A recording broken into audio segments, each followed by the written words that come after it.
Welcome back. I left Doc Campbell's about, I don't know, hour and a half ago. I've walked the 3 mile back. I didn't manage to get a hitch this time. Excuse the wind, guys. But right, I'm back on trail basically.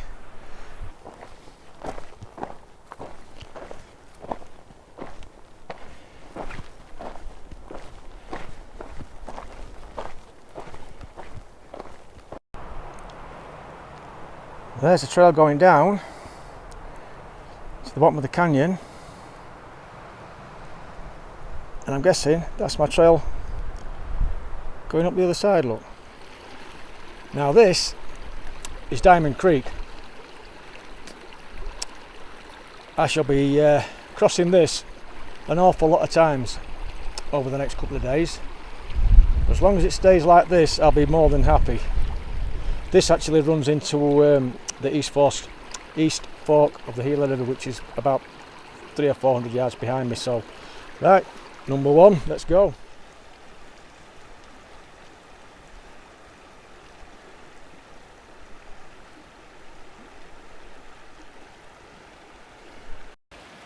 Well, I found a great camp spot. I've been following that creek there most of the afternoon. In fact, I'm going to be following it for a good bit over the next couple of days, like I said earlier. It's been quite windy. But look what I just found. Real narrow canyon. So I've got my tent in there, so I'm really well sheltered from the wind at the minute. Really well sheltered. Well, once again, that was a chilly night. Thankfully I was okay. It was a bit nice and warm. Not completely frozen my water, but look at them. Oh dear, they're like cardboard. Imagine getting up in the morning and putting them on to go to work. They're not easy to get on. Forget the cold, they're just like cardboard. Trying to get your footing's a bloody problem. Well, that's where I camped last night. There was no way on earth could I get my feet in my shoes this morning. They were like cardboard. I just couldn't. I tried to manipulate them. So what I did, I put my socks on, obviously. They were still wet from yesterday. And I've paddled down here through all this, and I've dunked my shoes in the water there and swished them about until they was malleable enough, shall I say, so I could put my feet in them. But then obviously my socks were covered in all this grit, dust and sand, so I had to paddle in there with in my stocking feet just to get my shoes on. So yeah, this is me this morning, look. And my feet are absolutely freezing because that water's very cold at the minute, and I've got to, well, you can see where I'm going up there, so I need to cross it now just to carry on with my journey. Great fun. That's me leaving the Gila Wilderness and the Gila National Forest. Man, that's took some getting across as that, but I'm not sure, I think it might be the biggest wilderness area in the US. If it's not the biggest, it's one of them. Now, as you can see from my little map I'm putting up, I'm going to be following the light blue line. That's the alternate. That basically is going to take me back to Diamond Creek. And the other dark green area to the right that you can see, that's the Aldo Leopold wilderness. So I'm going to be heading into that soon, which I'm looking forward to. Now, the reason I'm taking the alternate, this is a brand new alternate, this is because the Aldo wilderness and the Gila wilderness last year were involved in a huge fire.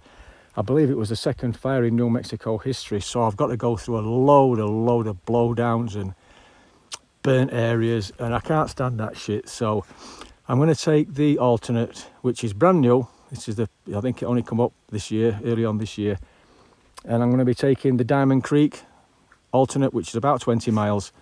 Basically, I'm going to be following the creek that I've just left. I've had to leave the creek because there's some private property that the creek goes through that you're not allowed to enter, so I shall catch up with you soon. Well, I made it to the Aldo Leopold Wilderness. I'm still in the Gila National Forest. And the track's a trail track at the minute. I don't know how long that's going to last.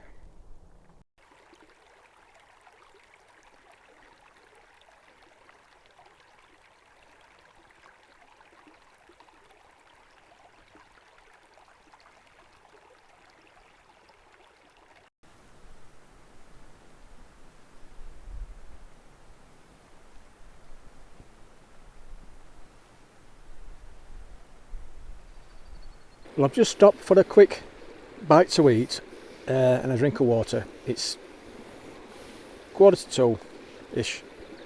I'm 11 mile in. I've got another 6 mile to go to get to the end of this canyon, which I should do today, unless it gets really gnarly. But it is closing in now, as you might not be able to see, but it's maybe 80 yard across, maybe not even that, 60 yard across maybe at the minute, where it were nearly a mile across when I first joined. But I really enjoyed it. A couple of good points. I've actually seen my first coatimundi about an hour ago. It ran off and I watched it scoot up the hill. About 4 or 5 hours ago I saw my first coyote. I mean, I've heard enough, but that was my first one I've seen. And I forgot to mention, when I was climbing Penalino Mountains, when I was coming down the other side, there was some really big blowdowns, and I was climbing over one of them and I disturbed a bobcat. So I've seen a bobcat as well. I forgot to mention that.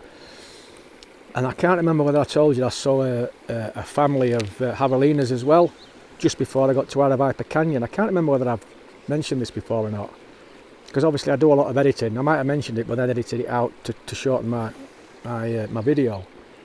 But yeah, so that's what I've seen this year: coatimundi, coyote, bobcat, javelina, rattlesnake, gopher snake, and a snake I saw yesterday. I don't know what that was. I have no idea what that was, but yeah. So I'm feeling good. Legs are really good.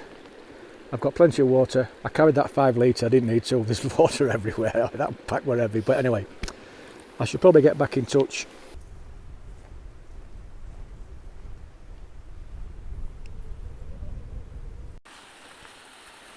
Well, that's me leaving Diamond Creek. And that's the drainage that I've got to get up. Look at that damn thing. I think I'm going to go to the left here and try and get up this left hand side and then cut back round at the top. I'm certainly not going up the bloody middle. I'm going to get wet through and it's going to be as slippy as hell. And it's late and I'm tired, so yeah, I'm going to try the left hand side. Oh, that's a climb. That's Diamond Creek right down there. I'm about 2/3 of the way up, but I'm about to go into some trees and stuff now, so I wouldn't get this view, gorgeous as it is. That's beautiful. Barely a breath of wind. Right, I've made it onto this ridge from right down there, but it was tough going because I've had to traverse quite a big hill, and it were all burned, damaged, so there were nothing to put my feet on. It was slippy as hell, but it's done. So tomorrow I'm heading that way. There's no trail. It's all been burnt out and washed away. There's no trail whatsoever. But I've managed to get back on trail officially, so here I am. This is back on the GET. Also, this is the CDT as well. There's my camp spot for tonight on this ridge. Hope to God it don't get windy. And the sun's about to set over there, look. I might get a bit of a sunset if I stop out for long enough, we'll see.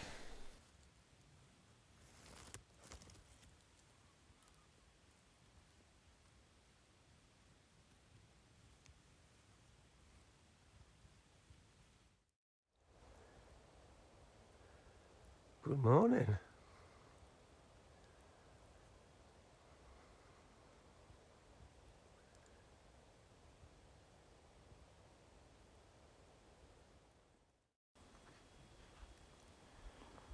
Welcome to the Black Range.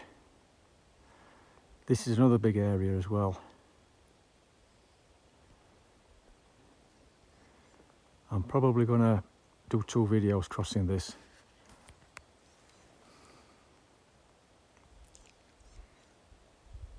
I'm on the CDT, like I said yesterday, for about 40 miles.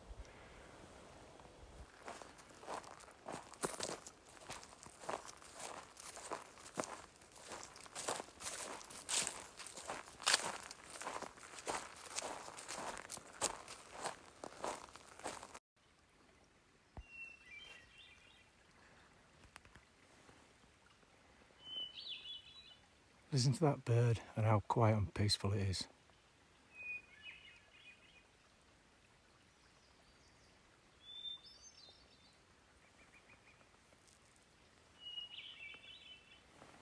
beautiful. There you go. Told you I was on the CDT.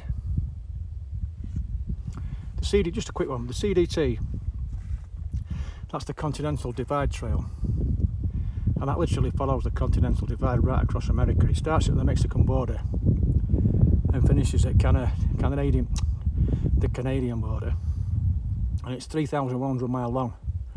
It's a beauty. I'm just travelling through another burned area. Look, man, that fire does some damage. As you can see, there's no growth on the floor. This is from the fire. This is the same fire that I've been travelling through for a day and a half. The fire of last year, I think it was called the Black Fire, I'm not sure. Because I'm in the Black Range now. And the Aldo Leopold wilderness that I've just come to, that's also in the Black Range. So yeah, I think it was called the Black Fire. Like I mentioned earlier, it was the second, I think it's the second fire ever in New Mexico history.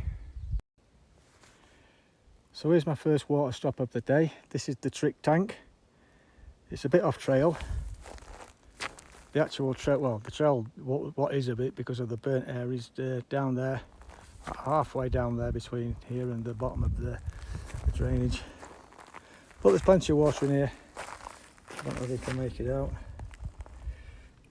Probably not. There's a good, at least a foot, maybe 14 inch. So I'm gonna have 10 minutes here, have my fill of water, and then carry on. Now I've just had to come a third of a mile, and I've dropped about 300 feet from right up there on the ridge, following this drainage, look. And the only reason that I've come down here, and I'm glad I found it, is because of this. This is literally the last water source for 27 mile, and it's spring fed. Look, it's that little plastic pipe, so it's nice and clear and fresh. But I need to pack up my full, just over 5 litres, and then climb back up 300 foot onto that little messer up there. Good morning, everybody. I've come quite a bit off trail because there's sometimes pools in this creek. Not very often, but this has been a wet year, as I've said before, a wet winter. So I gave it a shot, and here we go. I've got some water. It's well bug infested, like, but I'm gonna have to. I'll look at man, they're all alive as well on top of water. Look. So I'm going to get water in my bottle and then put it through my bandana into my water collector, and then I'll filter it into my other bottle. But yeah, I mean, look at this creek, it's bone dry, look. Another cool story I've got. 2 days ago, when I got up in the morning, you know, when everything was frozen up, and I had to wash my trainers in the river, in the creek, just to get the ice off them so I could put them on. Well, I walked another mile and a half, and I bumped into a couple with a dog. They'd been camping. Now I was assuming they were doing, I said, are you doing the GET? They said, yeah. I was assuming they were doing it north. So yesterday, I'm coming down to the trailhead. I forget which trailhead it was called, but it was about 5 o'clock, it was getting on. And I wanted to push another 4 or 5 miles, you know, because of the water situation. So as I'm walking down to the board, the trailhead, I noticed that there was a camper van parked off to the left with a guy sat outside of it. So I just carried on, got to the board there. Anyway, unbeknown to me, he'd come across. He's going, oh, hey up, how you doing? We met yesterday. And I jumped out of my skin because I never saw him coming. So I turned around and looked, and it was the same guy. It was the same couple, but in a camper van. So they said, oh, do you need anything? Do you want some water? Do you want some snacks? I said, no, I've got everything I need, thanks very much. He said, well, come and have a sit down if you want. I thought, oh, yes, please. Until you start doing stuff like this, you've no idea just what's sitting in a chair. The sheer luxury of just spending half an hour sat in a chair, resting your back against something comfortable. So we sat and talked. I had some pepperoni and cheese. And they're 2 very experienced hikers. They're Americans. They've hiked all over, and they gave me a few tips on the Colorado Trail, which I'm looking at doing later on this year. So yeah. So hopefully we'll keep in touch to in the future. Maybe even hike at the same place. So once again, thanks to Mike and Kathy. Brilliant stuff. Thanks you for letting me rest my back for half an hour and feeding me. Thanks a lot.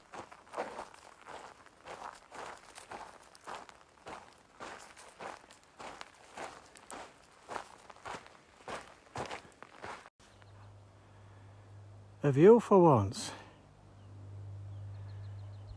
And I'm pretty sure those mountains that you can see now in the distance, they're the San Mateo Mountains and the Apache Kid Wilderness. That is where I'm heading. I'll be heading from there pretty much in the southern end of there and then travelling all the way to the north. I don't go up and over, I go up and then pretty much follow the top, follow the line up into the Witherton Wilderness or Witherton Wilderness, I'm not sure which one it is. But yeah, I can actually see something for a change, because usually, I know I've not been doing much videoing, but because I'm just travelling through this kind of stuff with no views at all. Anyway, I'm about to stop for my first break. Okay, well I've just had my first break. I just thought I'd give you a quick heads up on what my aspirations are for the next couple of days. I worked my mileage out last night and I've got 61 mile left to get to Monticello, which is my next resupply spot. So what I'm doing 20 miles today. Well, this is all hopefully, obviously, 20 miles today, 20 miles tomorrow, and then the third day I'm looking to do about 15, 16 miles. The reason I'm only doing 15 or 16 miles the third day is that Monticello, the post office where my resupply food is, it's a tiny place. I think there's 2 houses and a post office. The post office is there to supply the local ranchers, I think, but I don't know. So it's a tiny place. It's only open 2 hours a day, which is 9 till 11. So there's no point me getting there after 11 o'clock in the morning. I'm only going to have to wait. And there's nowhere to wait, by the way. There's nowhere to camp. There's no public toilets. Now, on the way into Monticello, there's actually a gate that you go through. I believe it's private residence. It's a ranch. But you're allowed to walk on the road. Well, the dirt road. So I'm going to camp just before there. And that's about 4 miles outside of Monticello. So I'm going to get to there 3 days' time, camp there the night, and then take a steady walk into Monticello in the morning, pick my resupply up, and hopefully recharge my... Like I said, there's no Wi-Fi, there's no phone signal, there's nothing. There's absolutely nothing. The resupply that I'm picking up is my 5-day resupply, which is going to get me to Socorro. Now that's over 100 miles away. I've got to get through the San Mateo Mountains to get to Socorro, which I'm really looking forward to.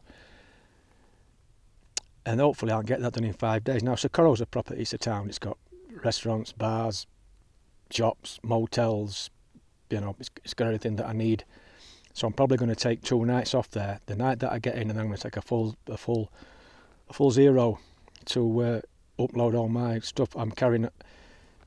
I mean, it's about 240 miles that from my last stop to Socorro, and that's a lot of time to be carrying, you know, doing videos and trying to keep everything together on the phone without uploading it and keeping it safe. I don't want to lose any material, and obviously the memory on my phone starting to fill up pretty quick. So anyway, that's where we are. That's where I am. I'll be leaving where I am now on the CDT in about 8 or 9 miles. The CDT goes north, then I turn east in about 9 miles, but I'll probably show you when I get there. Okay.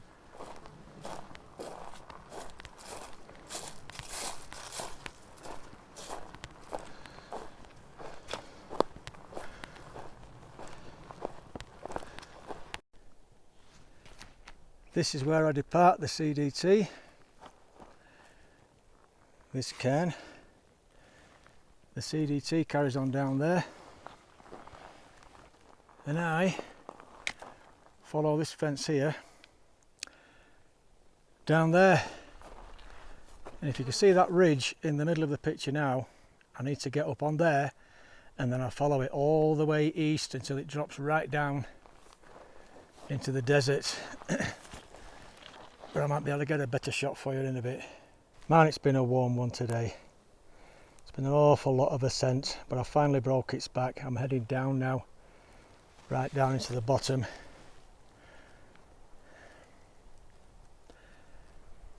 right down there, mainly to the right, down and then to the right, which you won't be able to see from here. I might be able to get one at the end of this this section. I'm more than ever sure now that they're the San Mateo Mountains that you can see in the distance. Look, I start at the southern end. I don't go up and over them like I mentioned earlier. I actually traverse the full length of that. And that's the Apache Kid Wilderness, that first bit there, look. So it is a wilderness area. And then that second piece there, that's the northern San Mateos. That's a Withington Wilderness. So that's another area. So I cross between them and then I go up and cross that one as well. That's my future. Once again, guys, just excuse the wind, but I'm out in territory. That's the water source I've been aiming for. That's the one that was about 27 miles from the last reliable one. This is a reliable one, but obviously it's a bit of a trek. I'm crossing this kind of terrain now, look. That's where I've come from, out of those hills. I've literally come from over there to get this water. And now I've got about a 2-mile hike, roughly that way, till I pitch my tent. Well, if it's going to be windy like this, I might not even pitch my tent. I might be cowboy camping. But that's where I'm heading, 2 mile over there. As you can see, the terrain's changing now, but eventually I'm going to be climbing that and literally traversing it from right to left all the way along there. Good morning.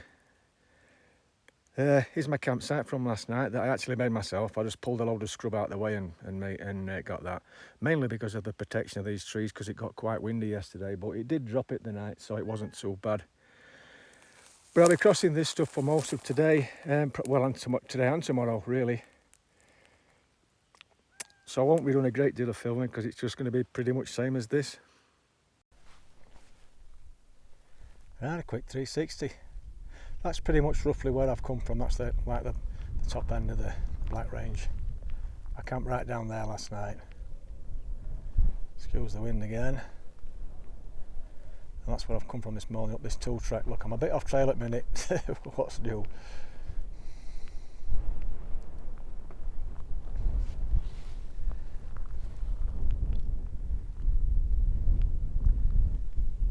That's where I'll be going probably the day after tomorrow.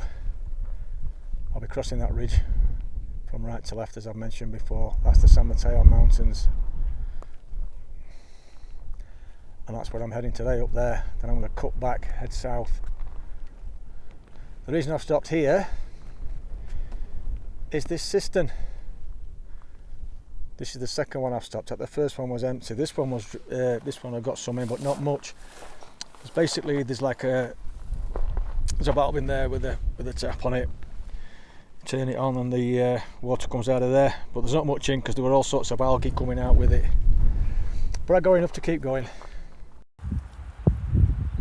Yeah, I know.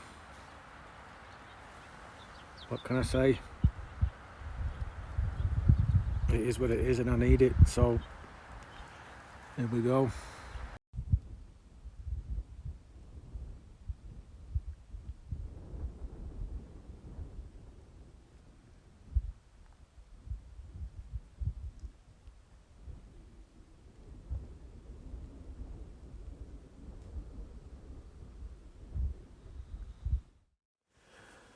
Morning everybody. Sun's just starting to get up. Nice and still and calm.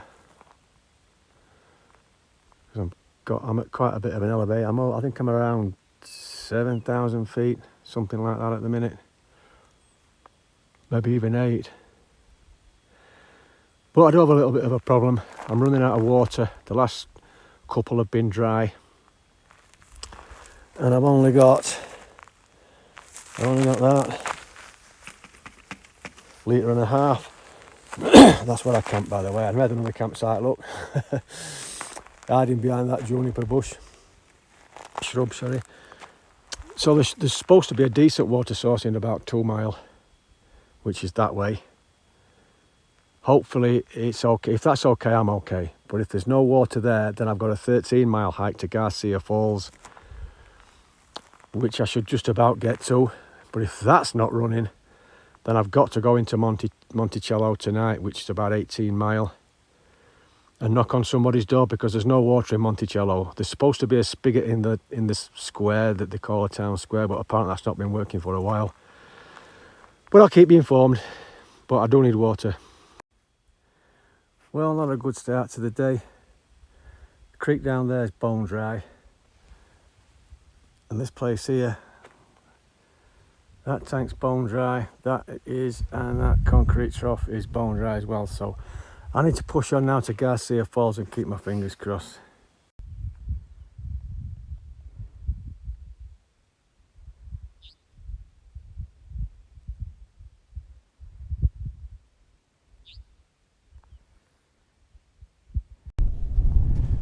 Well guys, one happy hiker coming to you. Excuse the wind once more. That's the southern view of the San Mateo Mountains, but more importantly, you see that black tank? Well, there's two side by side. They're just off trail. I thought they've got to be water tanks, so I went up. There's a huge big puddle at the side. I thought, beautiful water, I can get something out of that puddle. I can't get into those tanks, but then I just glanced up here a little bit. Look at this baby.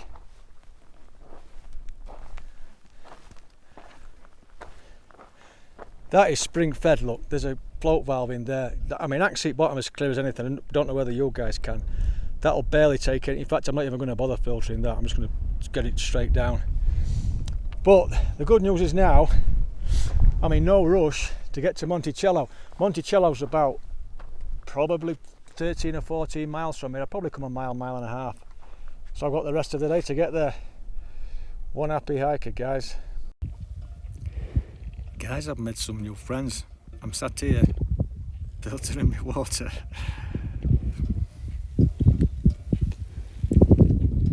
These poor buggers must have been damn thirsty. Yeah. They're checking me out, look. These are brave, look. They're thinking, really? What, we him sat there? Bless them. God, they must be I hope they're as thirsty as me. Fair play to them. Guys, this might be a bit rough. Can you remember an hour ago when I was getting all et up, no water? I'm 18 miles from Monticello. I'm going to knock on somebody's door. And then there's a saying out here in America, the trail provides.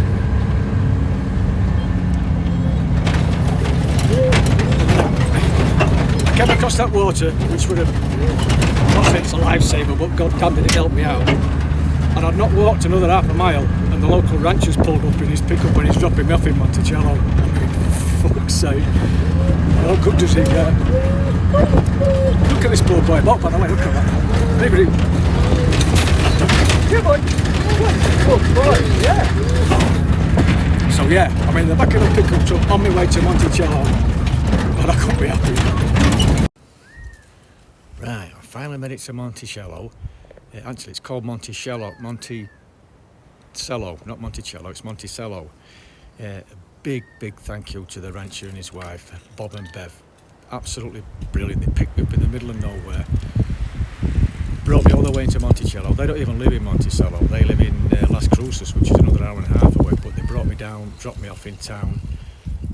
Big thank you to them. We've exchanged details. They've got mine. We're going to be friends on Facebook. I've got Bev's telephone number. She gave me a telephone number in case I never got in any trouble, and just give her a ring, you know. Absolutely fantastic. So all I'm going to do now is I've got all day to kill, so I'm going to go and find the local village square, because this place, I said it were a bit of a two horse town. It's not as small as what I thought it was. There's some lovely houses, there's some lovely ranch style houses that I've just walked past. So yeah, I'll probably show you this in my next video, because I'm going to call it here. I'm in Monticello. I'm going to pick my box up tomorrow, so onwards and upwards, guys. Yeah.